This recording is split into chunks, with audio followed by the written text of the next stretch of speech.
Assalamualaikum warahmatullahi wabarakatuh. Bagaimana kabarnya teman-teman hari ini? Semoga teman-teman sehat selalu ya, dan selalu dalam lindungan Allah Subhanahu wa Ta'ala. Kembali lagi bersama Miss Yani.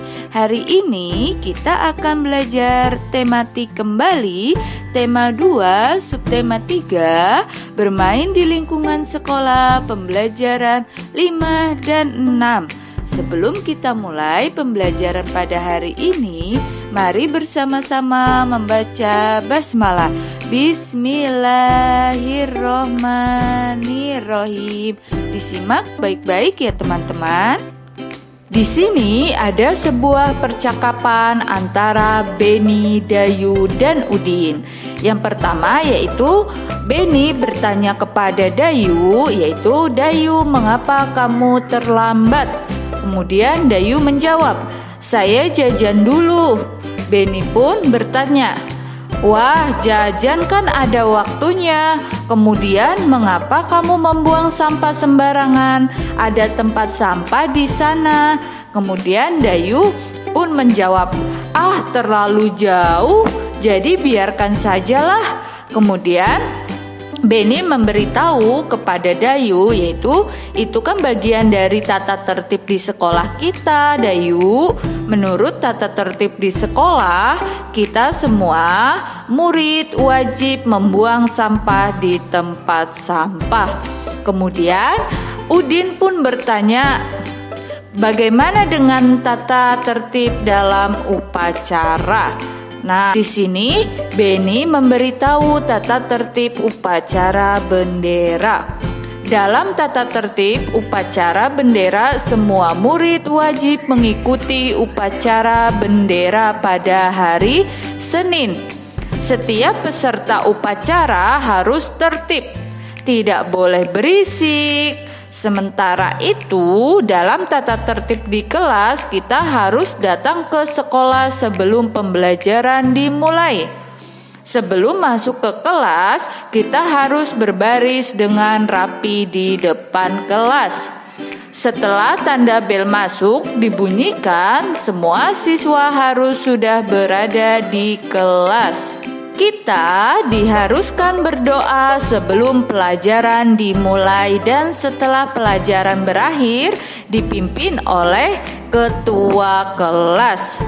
Kebersihan, kerapihan, dan keindahan kelas menjadi tanggung jawab ketua kelas dan seluruh siswa. Siswa yang bertugas piket pada hari itu wajib menyirami tanaman yang berada di depan kelasnya. Setiap siswa harus berperilaku senyum, salam, sapa, sopan, dan santun. Dari percakapan antara Beni, Dayu, dan Udin, di situ ada tata tertib di sekolah mereka. Bagaimana dengan tata tertib di sekolah kita, teman-teman? Pasti ada ya tata tertib di sekolah kita, seperti datang ke sekolah sebelum jam 7, kemudian tidak boleh membuang sampah sembarangan. Kita harus berperilaku senyum, salam, sapa, sopan, dan santun. Nah, itu adalah contoh tata tertib di sekolah kita. Masih ingatkah kamu dengan kebiasaan Beni? Ia biasa bekerja sama dalam permainan. Apa saja yang dilakukan Beni bersama teman-temannya? Ya, Beni dan teman-temannya pada gambar di sini sedang bermain sepak bola. Pernahkah kamu melakukan permainan seperti yang dilakukan Beni di sekolahmu? Nah, pasti teman-teman ada yang sudah pernah melakukannya ya. Terutama anak laki-laki pasti sudah pernah ya bermain sepak bola. Sekarang di sini ada sebuah cerita yang berjudul Sepak Bola. Miss Yani akan bacakan ya. Beni gemar bermain sepak bola. Satu tim sepak bola terdiri atas 11 orang pemain inti dan beberapa pemain cadangan. Sepak bola bertujuan untuk mencetak gol sebanyak-banyaknya dengan menendang bola ke gawang lawan. Sepak bola dimainkan di lapangan rumput yang berbentuk persegi panjang. Hanya penjaga gawang saja yang berhak menyentuh bola dengan tangan di dalam gawangnya. 10 pemain lainnya diizinkan menggunakan seluruh tubuhnya selain tangan. Tim yang mencetak gol paling banyak pada akhir pertandingan adalah pemenangnya. Jika hingga waktu berakhir skornya masih imbang, dapat dilakukan undian, perpanjangan waktu, atau adu penalti.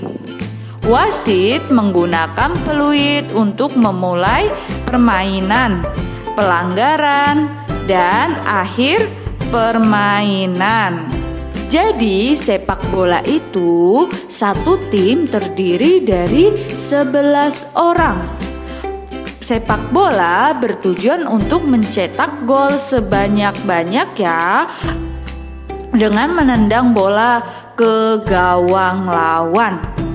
Kemudian yang diizinkan menggunakan tangan hanya penjaga gawang saja. Kemudian 10 pemain lainnya diizinkan menggunakan seluruh tubuhnya selain tangan. Kemudian tim yang mencetak gol paling banyak pada akhir pertandingan adalah pemenangnya. Nah teman-teman, itulah dari cerita sepak bola dan cara bermain sepak bola. Dari bacaan tadi ada beberapa kata yang memiliki arti atau makna. Nah, di sini ada 5 kata yang memiliki arti atau makna. Yang pertama yaitu tim. Tim maknanya yaitu kelompok atau regu. Kemudian yang kedua ada inti. Inti maknanya yaitu paling pokok atau penting. Kemudian yang ketiga maknanya yaitu gol. Gol maknanya masuknya bola ke dalam gawang. Kemudian yang keempat gawang. Maknanya yaitu 2 tiang yang berpalang sebagai tempat sasaran masuk bola. Kemudian yang terakhir yaitu penalti.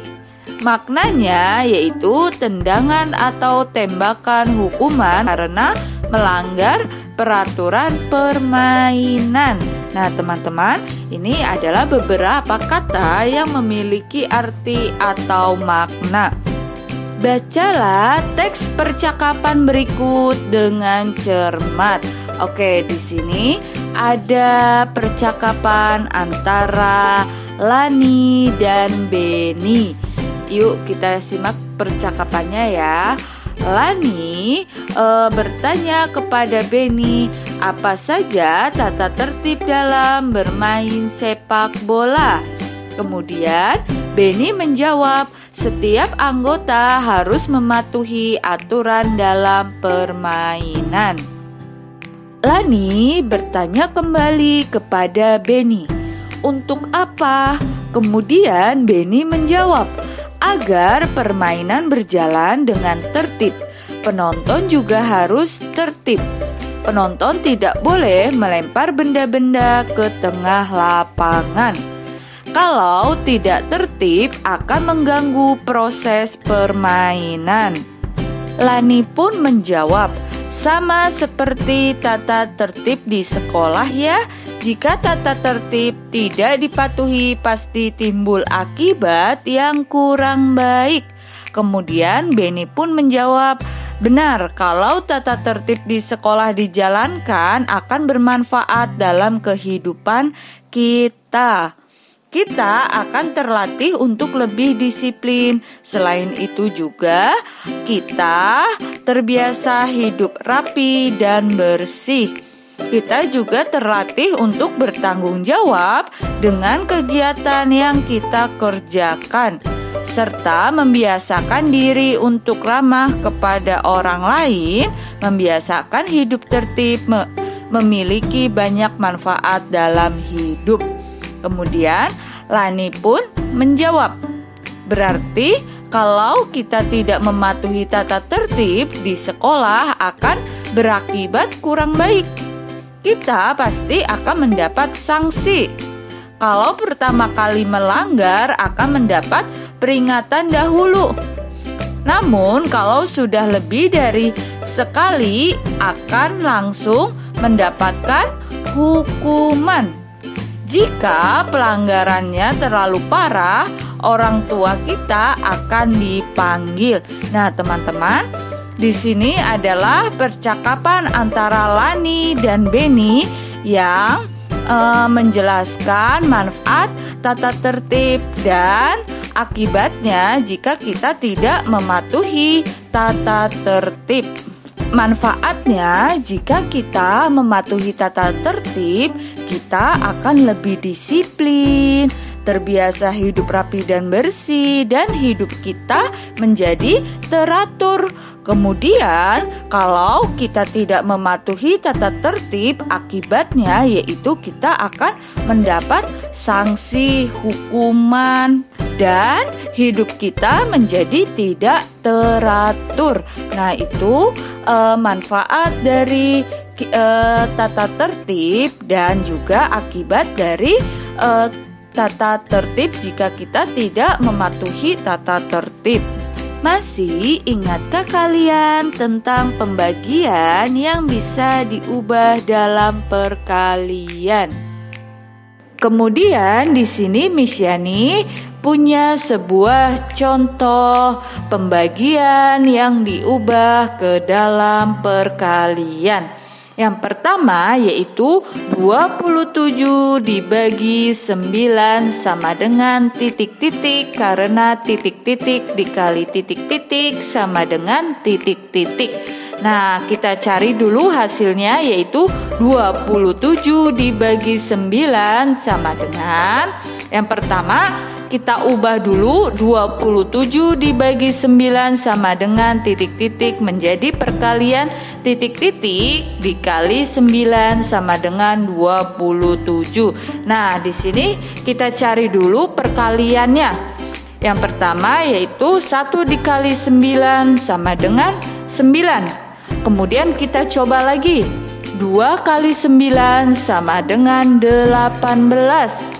Kemudian masih belum mencapai 27. Nah, kita cari lagi yaitu sekarang 3 kali 9 sama dengan 27. Nah, jadi ketemukan ya teman-teman. Jadi 3 kali 9 sama dengan 27. Nah, sekarang kita isi ya. 27 dibagi 9 sama dengan yaitu 3. Karena 3 kali 9 sama dengan 27.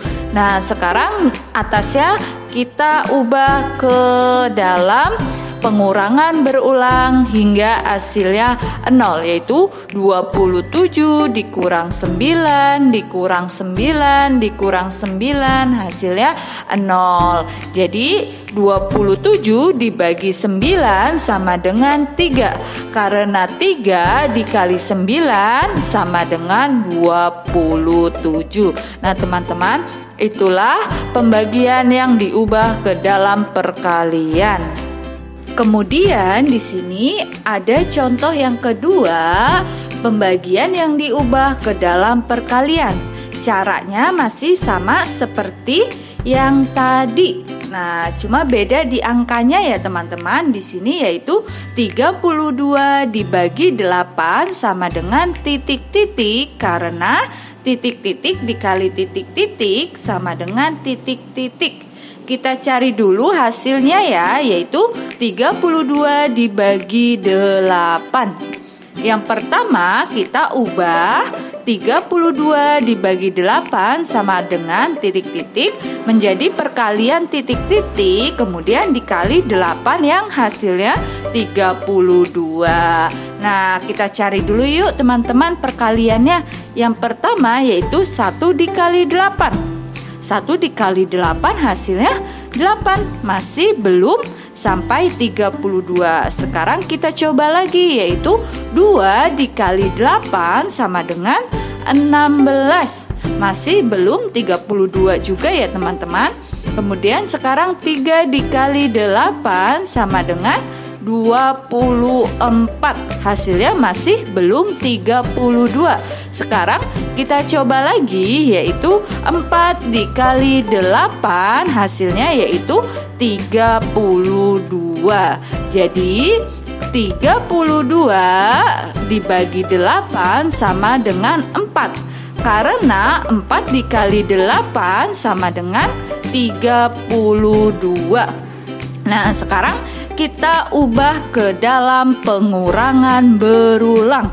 Yuk teman-teman, kita coba ya dengan menggunakan pengurangan berulang. Yaitu 32 dikurang 8, dikurang 8, dikurang 8, dikurang 8, hasilnya yaitu 0. Jadi 32 dibagi 8 sama dengan 4. Karena 4 dikali 8 sama dengan 32. Nah teman-teman, ini adalah pembagian yang diubah ke dalam perkalian. Oke, sekian penjelasan materi dari Miss Yani. Sampai di sini teman-teman ada yang ingin mau ditanyakan tidak?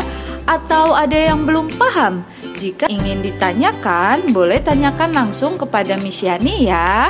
Sekarang tugasnya yaitu mengerjakan latihan halaman 152, 153, 161, dan 162. Kemudian dilanjutkan lagi halaman 164 dan 167. Seperti biasa ya teman-teman, jika teman-teman sudah selesai, boleh minta tolong kepada ayah dan bunda untuk mengirimkannya kepada Miss Yani. Selamat mengerjakan ya teman-teman. Sekian materi pembelajaran tematik hari ini.